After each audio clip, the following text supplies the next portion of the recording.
The No Kings protest, I've been talking the past couple of days, I think, maybe last week, about why there seemed to be low black turnout, black folk, our black brothers and sisters in this country.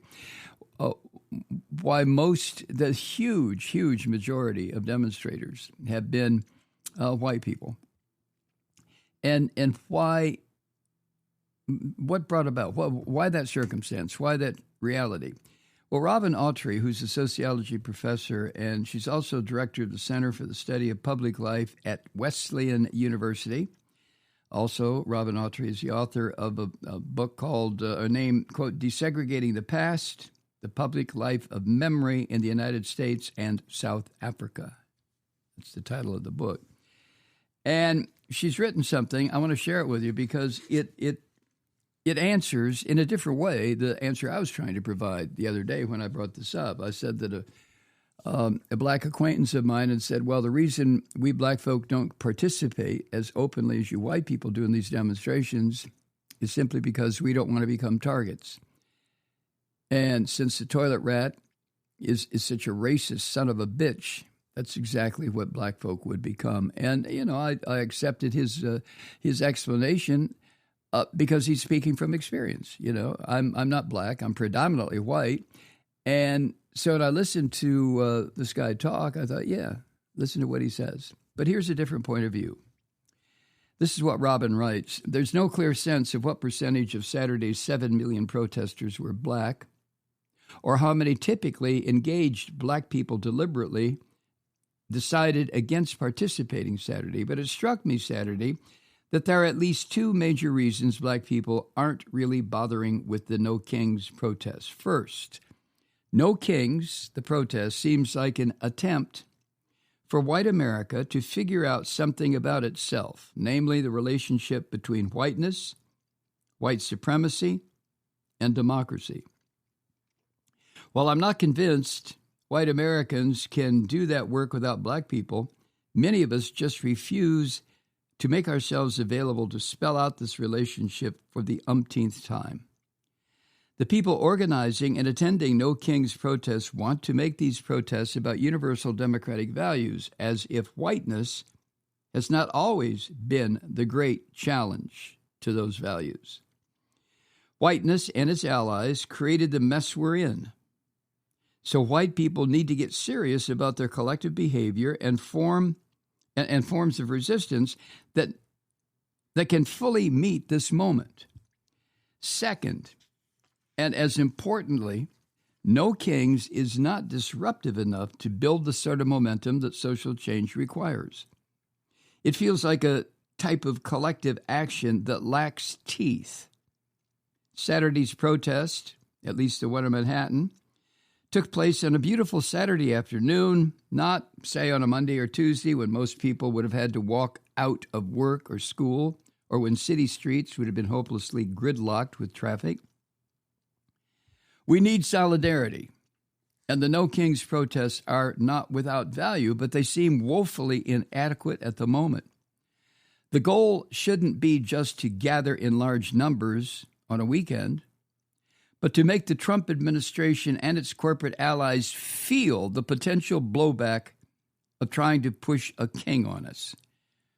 Think back to ABC's decision to suspend Jimmy Kimmel for comments that followed Kirk being killed, and how swiftly people canceled streaming subscriptions to its parent company, Disney, until Kimmel's show was returned to air. Why was Kimmel the cause célèbre? And why was only a few days of economic punishment for the corporate elite the response? Unless we intend for them to only be symbolic, marches demand more of us, think French political protests, and they are far from the only form of collective action available to us. Come up with a collective action that doesn't disregard the problems inflicted on black people in particular, and more black people might join.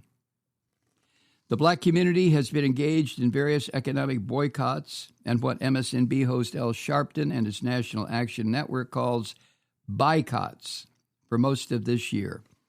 The NAACP has listed on its website the names of companies that have pulled back their diversity, equity, and inclusion, or DEI policies, and a list of companies that have continued their commitment as a prompt to what consumers should do. Imagine if the white majority joined the black community not for a weekend, but for the long haul, or came up with their own that lasted longer than a handful of days. Come up with a collective action that has more bite and that doesn't ignore and disregard the problems that have been inflicted on black people in particular, and more black people just might join in large-scale protests such as No Kings. To a very good point, I'm not saying we're going to run to the front lines. When we protest, we're called rioters and are met with guns drawn. But we see protests remain committed. But if we see protesters remain committed and not only to the issues that attract them personally, then we might make ourselves more available to a wider public fight. A number of words written by Robin Autry, sociology professor at Wesleyan University. And the point is, well, it's a central point. And what I've been saying regarding black participation has kind of been tangential to Ms. Autry's, or Professor Autry's point. And that is that black folk have been doing this since forever, trying to get the attention of the white power structure. And what did white people do? And I'm not saying this in an accusatory way. I'm just saying the way things have developed over the past 300 years is the way things have developed over the past 300 years, right? Black folk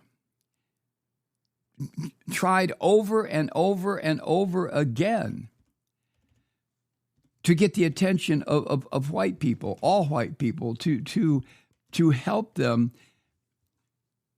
stand away from the dehumanization of an entire subset of people in this country, black folk, who never came to this country willingly to begin with, not the original the enslaved people, but over and over and over again, black folk have said, please pay attention to what we're talking about when we demonstrate, when we have economic boycotts, when we demand equal protection under the law, when we demand an unfettered right to vote. Please pay attention to what we're saying, white people. Because if you don't, this is going to, at some point, start biting you on the ass. And what do we whites do for the most part? I'm not talking about you, maybe. I'm certainly not talking about myself. I participated in demonstrations for human rights, for civil rights. But I didn't have any power other than that to put my body out there and to march, to walk, to chant, to scream, to demand.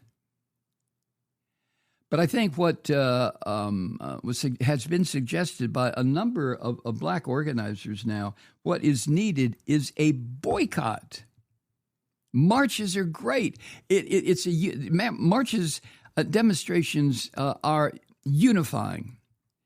They help people get out there, especially us white folk, get out there and say, okay, I'm not by myself in this. Oh, look, there's 1,000. Oh, look, there's 10,000. There's 7 million of us. All right. But then it stops on Saturday afternoon. What happens on Sunday and Monday and the rest of the week? So what is needed, and I mentioned this the other day, and I fully agree with it, is an economic boycott. I've been saying this for 20 years. There has to come a point where white Americans, for the most part, along with support from our black and brown brothers and sisters, white Americans have got to say, okay, we're going to stop the machine. We're going to symbolically throw our bodies on the gears. Now, who said that, right? Berkeley, California, back in, 63? We're going to throw our bodies on the gears because the operation of the machine has become so odious, so rotten, so filthy, And in this case, in what we're dealing with now, so fascist, then what are we going to do? We have to stop it, right? And I think that's what Black folk have been trying to get across to us white people for how long? Jesus Christ! How many times? How many times do we have to be, more or less, figuratively speaking, hit on the side of the head with a 2x4 until our attention is focused? And I think an economic boycott would provide the focus necessary. It certainly would for us demonstrating. For those of us who say, well, fuck it, I'm not going to buy anything, I'm not going to sell anything, I'm not going to work, I'm not going to school, for one day, just one goddamn day, I'm going to take to the streets, and I'm not going to march, not going to carry a sign. I'm just going to sit the fuck down. I'm going to take a book with me or bring my iPad or whatever, and I'm not going to do anything.